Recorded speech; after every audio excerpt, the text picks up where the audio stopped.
went to the Rome, Italy temple. This was a perfect way to start our trip since it was our honeymoon, and it was the perfect reminder of that temple marriage that we had just entered into not long ago.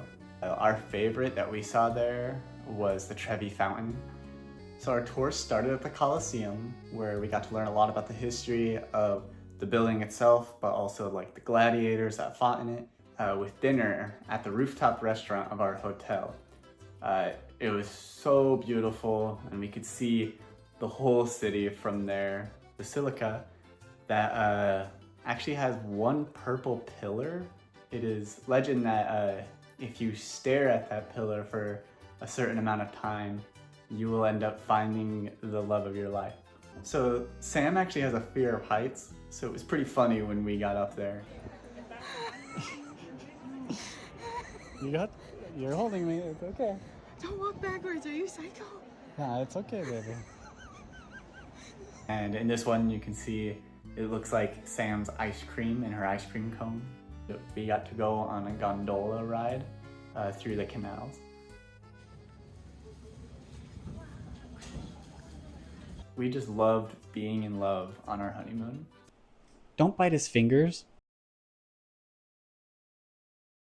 We were gonna go on a tour of the Opera House, and we actually got there early, so we got to walk around the Sydney Tower Eye. It is very similar to the Seattle Space Needle, if you've ever been there. We got a lot of pictures when we were up in the tower. We actually got to go and walk on the outside of it. At Sea Life Sydney, we got to see a ton of different sea animals. Some of the rays actually swam right over us. We also got to see some different kinds of sharks, the Tasmanian devil. And to be honest, this thing was adorable. The wallabies and the wombats were actually in the same enclosure.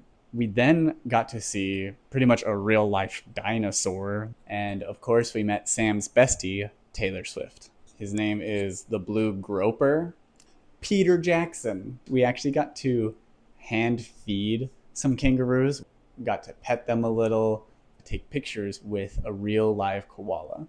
And then we also got to see the side view of the Sydney Opera House again. We went to Universal Studios. When Taylor Swift finally appeared on stage, Sam was screaming and crying, and I think it was probably the happiest moment of her entire life. And even though Sam and I were already married, that actually did not stop me from proposing to her again.